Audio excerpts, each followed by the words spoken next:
One of the reasons that I like to do this is because it allows, first of all, everyone a chance to speak, right? So if you have students who feel less comfortable speaking in front of the entire group, maybe they're going to be more inclined to speak in the small groups. And the other reason I really like it is you're going to get more opinions than if you just went straight into group discussion and you had more talking people talking. So in the interest of a variety of opinions, we're going to hear from each group question, and then some of the more thought-provoking or interesting questions we'll hear from multiple groups. Okay. So the first group, who's the presenter for this group? Hi. And your name is? Daniel. And you work at? Upper West Side. Upper West Side, cool. What are the advantages, Daniel, and the disadvantages of creating and designing materials for lab that you guys discussed? Didn't get to that. Missed it. Totally missed it. Okay, so this is very typical of what might happen. This is very typical, so... I did it for so obviously this was a display error, right? Not a vocabulary error. But when you're doing discussion questions, the same thing might happen. You might call on someone expecting them to expound, and then they're like, I don't know what feedback means, right? But what I would do in this scenario is explain what advantages and disadvantages are, or ask what's creating the issue. I think in this case, you just missed it, right? Don't want to put you on the spot, but I'm going to anyways. Can you think of an advantage of creating materials for that? Assuming that you know your students, I think you can find material that will engage them, and find material that's appropriate for all the students in your class. And I think when you prepare material, it also means that you're much more familiar with what you're bringing to class, and classes tend to go more smoothly when you do your own lesson planning. Okay. The downside being that that's time consuming. Time consuming. Okay, so so we have an upside, you have more autonomy over your lessons. The downside is it takes time. Any other advantages or disadvantages?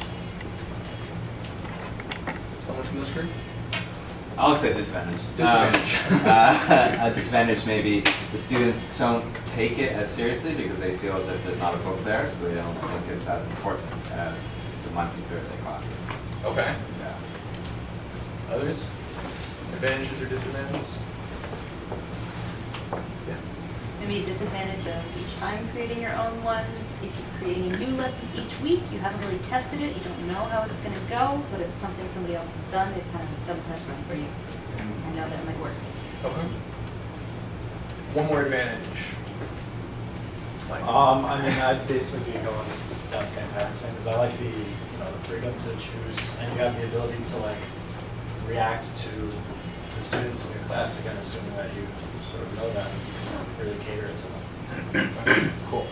So usually when I'm getting answers back, I'm trying to elicit vocabulary and document vocabulary either on the board and as we go. I'm not going to do that right now, but just so you know. The next question. This group back here, who's the presenter in this group back here? What feedback have students given you about labs? Oh, really? We didn't answer that.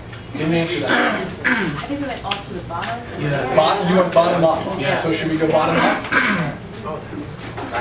We didn't even see those. Yeah. This is what we saw. This is what you saw. Yeah. My bad. Putting you on the spot. I appreciate it. So, one of these questions back here, and can you remind me of your name? AJ, Jackson Heights. Jackson Heights, okay. What are some ways to get lower level students to actively discuss and engage in lab materials that you guys discussed? We got it, keep it simple and also keep it kinesthetic, the activities, so allow more action-based lesson planning. Personally, doing soap operas really help, no matter how low or high the level is. Can you just explain what that means? Get their phones out. They all know how to use the phone, no matter what language the phone is. I show them, personally, I've shown them soap operas in English first, American, British, some in Spanish, some in Thai also. Just the cheesier the better, so to get some emotions out there. Put some vocabulary on the board, something that they can use. If it's a very low-level class, put more structure into it, and step-by-step instructions of what you want to do. If it's a high-level class, let them run free, do what they want, set up a time limit, 5 minutes usually. Have one person as a cameraman or camera woman, pass the phone around so everyone has a role, shoot a video, and then show it in class later for laughs and giggles. For laughs and giggles. Yes. Anything besides laughs and giggles? Also, is there like any activity connected to it? hypercorrection of their grammar. Okay. If need be for lower level. Okay. Correction of grammar especially, and also writing responses on the board to figure out just comprehension. What is the plot? What's the character? What are they doing? And discuss about why is this the problem? Why did you act it out a certain way?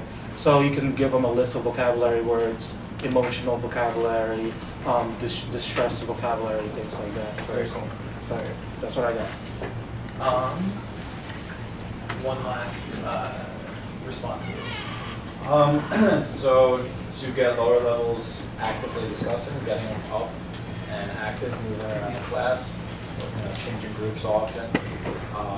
And we also take them to places outside of the school, like maybe to, depending on where you are, maybe to, if you're teaching about food, take them to a market, do scavenger hunts. Scavenger hunts outside the classroom. Should students do much writing in lab? What do you think? What does this group think? We said that there should be some writing. Oh, I'm Amy Joy, by the way, from Upper West Side. We said they should do some writing, but not super extensively. We really like the idea of dictating the questions and having them write it as like a conversation stimulus. Let's see. We said that it helps students more than they realize. Because of, what did we say? Okay, because you're using your mind, you're using your... You have to think. And you're listening, and you have to think more. Yeah.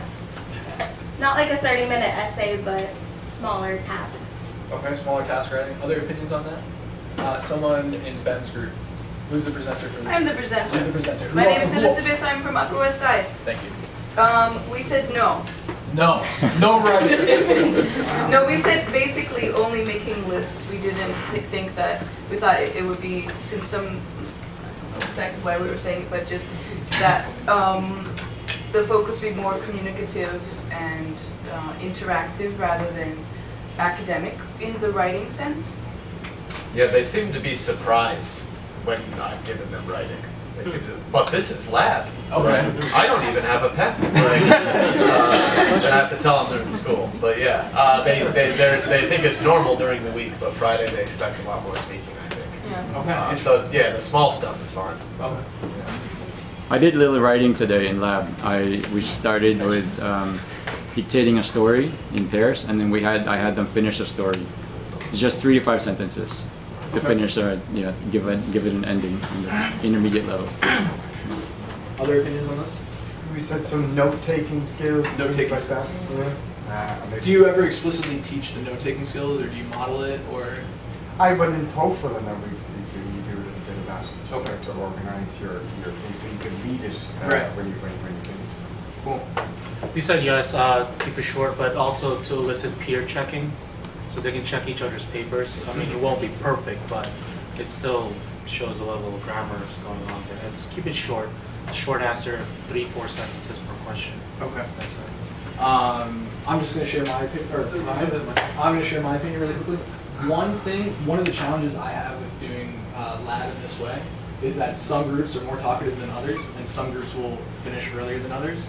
The groups that finish earlier, I would have them pick one of the questions that they find most interesting. It could be each person writes their own response to whichever question they find most interesting as a way of extending the activity and making sure that people finish at an equal pace. Yeah, I get. So AJ mentioned doing soap operas, right? So you would hope they can't improvise at all. So they need to write a script, and that's a good 30, 45 minutes or something. So I would count that as writing too. And I do something which I wouldn't expect everybody to do, but my first half hour of labs is they write me a letter on a blank piece of paper. Just write a letter about anything you want, right? In the first 30 minutes they write a letter. And then throughout the week, you know, when I have time, I respond to them and all these types of things. They love it. It's the one thing on the surveys that came back that they enjoy writing like that in the lab because they're just able to free produce. I grab sentences from them and put them on a piece of paper, and we correct them as grammar corrections, you know, all those little small mistakes that, you know, you don't pick up from listening to them, or they don't, you know, they never fix themselves. I love it because you get to connect with the students in a more personal way, and the shy student in the back who never talks, she talks in the letters, you know, and you form this bonding connection. The downside of this is that you have to respond to them, but you know, if you're only doing it for Friday labs, you have a week to do it. So, you know, I watch baseball games or something, right, bang one of them out, you know, and it's more rewarding than you would think. You learn a lot about them and things. So they love it, and I would highly suggest it if you have the time to do it. Yeah, and I also, we did some surveys for the lab classes recently, and it wasn't all of them, but maybe there were about 8, I think, and the 7 of them said we don't want to write in lab, and 1 of them said we want to write in lab, and that was Ryan's class. So whatever he's doing is working. So it doesn't have to be like straight up academic, write an essay, right? But there are other ways of incorporating writing that can be corrected. And it solves the problem of, you know, if your class starts at 9, everybody's there at 9, right? Like right on the dot and stuff. It kind of solves that issue. It also solves the whole, like, let's wake up the brains and do some warm-ups and all of that. You know, it gets their English brain going. And, you know, if somebody shows up 10 minutes late, it's not the end of the world. It's covered with that. So that's one way to deal with students who come in late. Great segue, thank you. Other ways to deal with students who show up late?